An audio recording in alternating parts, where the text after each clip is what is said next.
लेकिन ऐसा बहरान इससे पहले नहीं देखा। आप जानते हैं तकरीबन 20 रोज़ होने के करीब आ गए हैं, हमारा पैसेंजर ऑपरेशन बंद है क्योंकि लोगों की जानों का ख़तरा मोल नहीं लिया जा सकता। हमने अपना फ्रेट ऑपरेशन बड़ी मुश्किल से इन हालात में शुरू किया। हमारे ट्रैक पे जगह जगह पानी खड़ा है, कई जगह से नीचे से एम्बैंकमेंट बह गई है और हमारे गैंगमैन, रेलवे के कारकुनान, अफसरान सब हम दिन रात सिस्टम की बहाली के लिए अपना रोल प्ले कर रहे हैं। सबसे पहले तो मैं पाकिस्तान रेलवेज़ के बहादुर कारकुनों को, उनको मैं दिल की गहराई से उनका शुक्रिया भी अदा करता हूं और इस बात पर उनको मुबारकबाद देता हूं कि उन्होंने जज्बा जहाद के साथ इस काम को किया है। वो पानी में फ्लडेड वाटर में खड़े होके रेलवे ट्रैक और रेलवे नेटवर्क की बहाली के लिए काम कर रहे हैं। हमने दालबंदीन तक ट्रैक क्लियर कर लिया है, ताफ्तान दालबंदीन। चंद रोज़ में इंशाल्लाह ताला ताफ्तान कोयटा सेक्शन बहाल होगा, कोयटा चमन सेक्शन बहाल हो चुका है। इसी तरह पेशावर से रोड़ी तक ऑपरेशन बहाल हो चुका है। हमारा जो असल बॉटलनेक है वो ML1 पे यहाँ से ऑनवर्ड है, आप सबको पता है। बिरिया रोड है, पटीदन है, नवाबशाह है, बुचियारी है। हम पूरी कोशिश कर रहे हैं सूबाई हुकूमत और अफवाज पाकिस्तान के ताउन से और डिज़ास्टर मैनेजमेंट अथॉरिटीज़ के ताउन से किसी तरीके से पानी रेलवे ट्रैक से ज़रा नीचे चला जाए। मेरा ये दौरा भी इसी सिलसिले की एक कड़ी है। अभी एडमिनिस्ट्रेशन भी हमारे साथ होगी और हम सब मिल के ट्रैक पे जा रहे हैं। कई जगह पे हमें ट्रॉली करनी पड़ेगी, लेकिन बहरहाल हम जाएंगे और जो मुमकिनात हैं ट्रैक की बहाली के और ऑपरेशन की बहाली के उसका जायज़ा लेंगे और मौके पर फैसले भी इंशाल्लाह ताला करेंगे। बहुत मुश्किल सूरत हाल है। रेलवे को तकरीबन 15-16 करोड़ रुपए का रेवेन्यू लॉस हो रहा है रोज़ की बुनियाद पे। और इस बार जब हमें रेलवे मिली है तो हकीकत यह है कि 15 दिन बाद तनख्वाहों के पैसे नहीं होते और हमें तनख्वाहों के पैसे भी इकट्ठे करने पड़ते हैं। खसारा भी 12-13 अरब ऐड हो गया पिछले 4 साल में बदकिस्मती से। और जो रेलवे के टर्न अराउंड का एक ड्राइव हमने शुरू की थी वो सारा पानी फिर गया उस पर। अब इसको फिर ज़ीरो से शुरू किया था तो सैलाब ने आ लिया। बहरहाल हम इसका मर्दानावार मुकाबला करेंगे। जब आफत आती है तो शिकस्त तस्लीम नहीं की जाती, उसका मुकाबला किया जाता है। इसका हम डट के मुकाबला करेंगे। और दूसरी बात यह है कि रेलवे सिस्टम पे जो कुली हज़रात हैं उनकी हालत बहुत नागुफ्ता बे है क्योंकि वो रेलवे के मुलाजम नहीं होते। तो हमने ये फ़ैसला किया है कि हर कुली को 10,000 रुपये की हम फाइनेंशियल असिस्टेंस देंगे। रेलवे नहीं दे सकता, इसलिए कुछ अमाउंट मैंने अरेंज की है। कुछ अखुवत एक NGO है, उनसे हमने 25 लाख रुपए वो दे रहे हैं और ये रेलवे अफसरान ने मेहरबानी की है, कुछ 40 लाख रुपए इनसे इकट्ठे हुए हैं। कुछ मैंने PM को रिक्वेस्ट किया है, फेडरल गवर्नमेंट से भी मदद मिलेगी। तो तमाम कुलीग जो हैं उनको हम 10-10 हज़ार रुपये देंगे। कोशिश करेंगे कल से उनको अदायगी मिलनी शुरू हो जाए, ख़ास तौर पे फ्लडेड एरिया में पहले उनको तरजीह देंगे। इसी तरह जो गैंगमैन है कराची डिवीज़न के, सक्खर डिवीज़न के, कोयटा डिवीज़न और मुल्तान डिवीज़न के, इनको भी 10-10 हज़ार रुपये दिए जाएंगे। ये फ्लडेड वाटर में काम करें। 10 हज़ार कुछ भी नहीं है, लेकिन ये तकरीबन 3 करोड़ रुपए का इम्पैक्ट आता है। तो इन हालात में हम अभी यही कर सकते थे। मज़ीद कुछ हो सका वो भी करेंगे। रेलवे ऑपरेशन इंशाल्लाह ताला जल्द बहाल होगा। एक तो ML1 पे प्रॉब्लम है बहुत। ये मेरा ख्याल है कि फ्रेट हमने चला तो दिया है, लेकिन प्रॉपर फ्रेट 1-1.5 हफ्ते में चल पड़ेगा। जहाँ तक पैसेंजर ऑपरेशन की बात है वो इंजीनियर्स फैसला करेंगे एम्बैंकमेंट देख के, कि ये ना हो कि किसी जगह से चीज़ मुसाफिर ट्रेन जा रही है और बैठ जाए। तो एहतियात बहुत ज़रूरी है, इस वजह से हम बहुत मोहतात हैं। और इसी तरह शिबी कोयटा सेक्शन पे एक मेन ब्रिज हमारा गिर गया है, वो रेलवेज़ और NLC मिल के काम कर रहे हैं, उसे कुछ अर्सा लगेगा। उसकी हमने असेसमेंट सारी कर ली है, चंद दिन तक उसका तमीर का काम हम शुरू करेंगे। तो तब तक कोयटा जो है वो कोयटा ताफ्तान और कोयटा चमन तो जाती रहेगी ट्रैफिक, लेकिन कोयटा नेशनल रेलवे नेटवर्क से कनेक्ट नहीं हो सकेगा। वो पुल बड़ा स्ट्रेटेजिक है, उस पर भी हम दिन रात लगे हुए हैं कि वो जल्दी से जल्दी उसको हम मुकम्मल कर लें। अगली बात यह है कि इन सैलाबों से जो अनप्रेसिडेंटेड है, सबसे ज़्यादा नुकसान सूबा सिंध में हुआ है, सूबा बलूचिस्तान में हुआ है, उसके बाद KPK के बन्नू टांक DI खान सवात का इलाका मुतासिर है, राजनपुर डेरा गाजी खान के इलाके मुतासिर है। तो ये वक्त है कि हम सब मुसीबत की इस घड़ी में अपने सैलाब में डूबे हुए तबाह हाल बहनों भाइयों की मदद करें। हुकूमतें भी अपना काम कर रही हैं, NGOs भी कर रही हैं। हम में से हर वो फ़र्द जो सैलाब की तबाहकारी से बचा है, उसका ये फ़र्ज़ है कि वो कुछ हिस्सा अपने उन बहनों भाइयों के लिए निकाले जो सैलाब की तबाहकारी का शिकार है। ये 1-2 दिन का काम नहीं है। रेस्क्यू का ऑपरेशन चल रहा है, तकरीबन मुकम्मल होने वाला है। रिलीफ चल रहा है, ये चलेगा भी काफ़ी दिन चलेगा, मगर जो रिहेबिलिटेशन का प्रोसेस है वो उसे 2 से 3 साल कम से कम लग सकते हैं। अरबों डॉलर का नुकसान हो गया, जो कि पाकिस्तान के पास रिसोर्स नहीं है। पुल टूट गए, सड़कें तबाह हो गई, लोगों की फसलें तबाह हो गई, घर तबाह हो गए।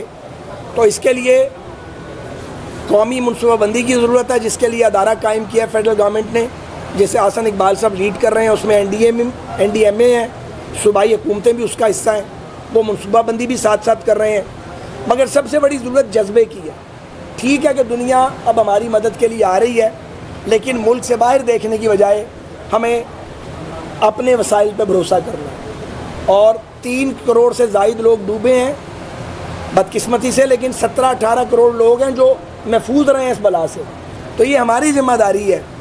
सो अगले दिनों में जिस जमात से मेरा ताल्लुक़ है, मेरी जमात एक पूरी फ्लड रिलीफ कैंपेन 2-3 दिन में अनाउंस करेगी, और इंशाअल्लाह ताला कम से कम 2000 रिलीफ के ट्रक जो हैं वो पंजाब से सिंध और बलूचिस्तान की तरफ आएंगे।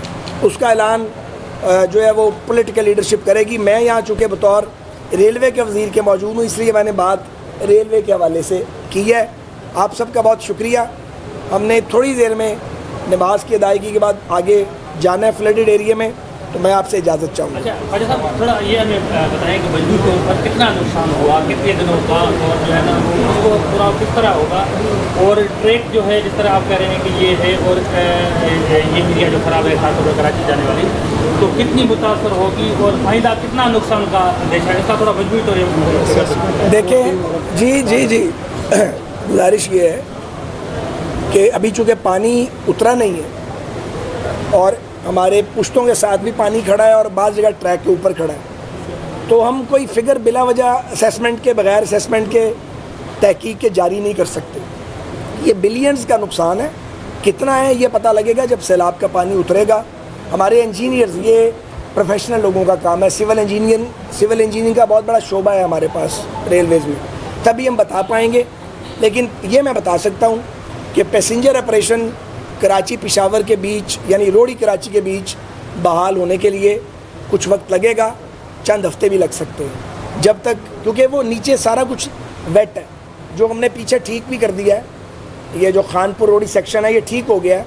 2 घंटे में ट्रेन आती थी, 6 घंटे में आ रही है, क्योंकि जब ट्रेन गुजरती है तो वो दोबारा नीचे सेटलमेंट होती है, फिर दोबारा हमारी ट्रैक मशीन उसको ठीक करती हैं। तो हमने पूरे वसाइल यहाँ लगा दिए हैं जितने भी हैं, वो कि वो महदूद हैं। तो ट्रैक मशीन भी एक पूरी ट्रेन के बराबर होती है। एक आध जगह हमारी रिलीफ ट्रेन ML2 पे धंस भी गई है। ML2 के हालात भी ठीक नहीं है, वहाँ भी पानी है हर तरफ। तो ये मेन ट्रैक को बहाल होते हुए पैसेंजर के लिए चंद हफ्ते लग सकते हैं। फ्रेट इंशाल्लाह रेगुलराइज हो जाएगा, मेरा ख्याल है 8-10 दिन में। अब हम जा रहे हैं, आगे जाके देखेंगे, फिर हतमी बात करें। इमरान खान ने कहा है कि वो हुकूमत से बात करना चाह रहे हैं, लेकिन उन्हें दीवार से लगाया जा रहा है। क्या समझते हैं, इमरान खान के ऑफर को हुकूमत की गौर करेगी सब इस बात पर? और आर्मी चीफ की तौसीक़ के लिए भी उन्होंने तजवीज़ दी है, और अमेरिकी सफीर से मुलाकात हुई है। आप क्या चाहते हैं ये मजमूई तौर पर बात कर ही लेंगे। नहीं, गुजारिश ये है कि अब ये मैं फ्लडेड एरिया में बैठा हुआ हूँ, ये बात हम मुझसे लाहौर या इस्लामाबाद में पूछेंगे तो मैं इसका बड़ा टिका के जवाब दे सकता हूँ। लेकिन ये जगह जो है, यहाँ पे लोग आफतज़दा हैं, फ्लडेड एरिया में हम आए हैं, एक और माइंडसेट से आए हैं। तो मैं ज़्यादा लंबी बात तो नहीं करूँगा, लेकिन मैं ये ज़रूर कहूँगा कि जो जाली चूरन बेचा उसने और जहाँ जहाँ थूका वो चाट रहा है। यानी हमें कहता रहा कि ये इम्पोर्टेड हुकूमत है। इम्पोर्टेड तो आप खुद हैं, सेहूनियों के दामाद आप हैं, हम तो नहीं हैं भैया। तो वो इल्ज़ाम लगाते रहे, एक तरफ अमेरिका को गालियाँ निकालता है, दूसरी तरफ उनके पाँव पड़ जाता है। उसका पुराना ये स्टाइल है, एक तरफ फ़ौजी क़यादत को अब्यूज़ करता है और उसके पूरी पार्टी जो है वो सोशल मीडिया पे उसने अदारे को टारगेट किया हुआ है। कल उसने एक और बात की है। तो बुनियादी तौर पे इमरान खान बी जवालो टाइप आदमी है, वो दाना फेंकता है। इसके अलावा उसकी वो संजीदा आदमी नहीं है। और जो लोग उसके पीछे लगे हुए हैं, हमें उनसे दिली हमदर्दी है, क्योंकि वो सुनने, देखने और बोल सकते हैं। बोलना तो बहुत आता है, बल्कि बड़ी बड़ी लंबी ज़बानें हैं, लेकिन ना देख सकते हैं, ना सुन सकते हैं, ना महसूस कर सकते हैं। तो इसलिए और एक और बात बताएं भाई, तुम कौन आदमी हो कि तुम आसमान से उतरे हुए हो? तुम अदालत से भी ऊपर हो। हम पर मुकदमात बनते थे झूठे, हम जाते थे थाने में, इन्वेस्टिगेशन ज्वाइन करते थे। वो कहता मैंने इन्वेस्टिगेशन ज्वाइन ही नहीं करनी। अदालत कहती है, जो कहा अदालत ने वो भी आपने सुन लिया, हमें हैरत हुई है। मैं अदालत में तबसरा नहीं करूँगा, लेकिन दो नहीं एक पाकिस्तान। ये नहीं हो सकता कि पीपल्स पार्टी के साथ, PMLN के साथ, कौम परस्तों के साथ रियासत के रवैये और हो और बच्चे जमूरे के साथ और हो। रवैया एक होना चाहिए। अगर रवैये दो होंगे, सवाल भी उठेगा, फिर बात भी होगी, फिर तनकीद भी होगी, फिर बुरी भी लगेगी। तो एक रवैया होना चाहिए सबके साथ। अगर इस मुल्क में कोई कानून है, अगर कोई अदल और इंसाफ है। ख्वाजा साहब सवाल बताइए, इस वक्त जो है बारिश में मुतासर हुई है ट्रेन, उससे पहले जो है काफ़ी हादसा पेश आते हैं और एक दूसरे पे जो हुकूमत आती है इल्ज़ाम लगाते हैं। ऐसा कोई प्लान नहीं बनाया जाए जिसमें जो है अवाम को रिलीफ मिल सके और सियासतदान और हुक्मरान तो अपने एरोप्लेन पे या फ्लाइट पे जाते हैं, ये जो सारी मुश्किलात है अवाम को भुगतना पड़ती है। इस हवाले से ऐसा कोई नहीं प्लान बना रहा है जिसमें अवाम को रिलीफ मिल सके? देखें, ये रेलवे जो है, रेलवे ये एक पूरा सब्जेक्ट है, एक साइंस है पूरी। और बदकिस्मती से रेलवे की तश्कील और तमीर के बाद किसी भी दौर में उसको संजीदगी से नहीं लिया गया। पहली बार हमने आके 2013 में, हमारी भी हुकूमत पहले आती रही है, हम भी बस इस तरह ही संजीदा नहीं लेते थे। 2013 में हमने इसको बड़ा सीरियसली लिया था। 18 अरब रुपए कमाता था ये अदारा, हम 54 बिलियन पे छोड़ के गए थे और हमने इसमें काफ़ी रिफॉर्म्स की थी। और अगले फेज़ में, जैसे ये रोडी में हम बैठे हुए हैं, अगर अगले 5 साल मिलते तो जो 6-7 नए स्टेशन 8 बनने थे, उसमें खानेवाल, रहीमियार खान, रोडी, हैदराबाद, कराची, कोयटा और पेशावर शामिल थे। इसी तरह ML1 का प्रोजेक्ट था। जब तक ML1 नहीं बनता रेलवे नहीं चल सकता। अब वो यही ML1 है सारा। उसमें अलबत्ता अब हमने एक फ़ैसला किया है कि अब हम चाइनीज़ को भी हमने इंगेज किया है, क्योंकि वो तो ML1 बैक बर्नर पे चला गया था। मैं किसी पे इल्ज़ाम नहीं लगाऊंगा, ना किसी का नाम लूँगा। सबको पता है कि ML1 पे कुछ नहीं हुआ, 4 साल बिल्कुल एक नींद नहीं रखी गई। तो अब हमने दोबारा प्रोजेक्ट मैनेजमेंट यूनिट बनाया है, चाइनीज़ को हमने दोबारा इंगेज करना शुरू किया है। हम चाइना जाएंगे भी, ज़रा ये फ्लड रिलीफ से फारिग हों। हमारी कोशिश होगी पूरी, खुदा करे अल्लाह हमारी मदद फरमाए कि इस साल ML1 पे ऑन ग्राउंड काम शुरू हो।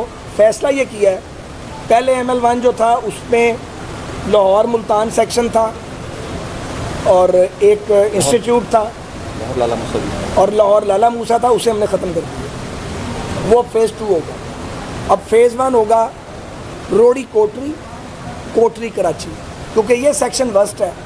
अब ML1 का काम यहाँ होगा, या एक कारूवाल पिंडोरा एक सेक्शन है, वहाँ पे ग्रेडियंट बहुत वो ज़्यादा स्टीप है, ढलान है, वहाँ थोड़ा सा काम होगा। मेजर काम इस एरिया में होगा। ML1 अब यहीं से शुरू होगा। आखिरी सवाल ये बताएगा कि इमरान खान का मकसद क्या है और जरदारी साहब से कब तक आपका इत्तेफाक रहेगा? जरदारी साहब के साथ कब तक आपका ताल्लुक? YouTube पर Googly TV देखने के लिए youtube.com की सर्च बार में Googly TV टाइप करें। Googly TV के पेज पर सुर्ख रंग के सब्सक्रिप्शन वाले बटन पर क्लिक करना ना भूलिए। YouTube पर अपलोड होने वाली वीडियो से बाखबर रहने के लिए बेल आइकॉन पर क्लिक कीजिए। आपको हर नई आने वाली वीडियो के बारे में नोटिफिकेशन मौसूल हो जाएगा।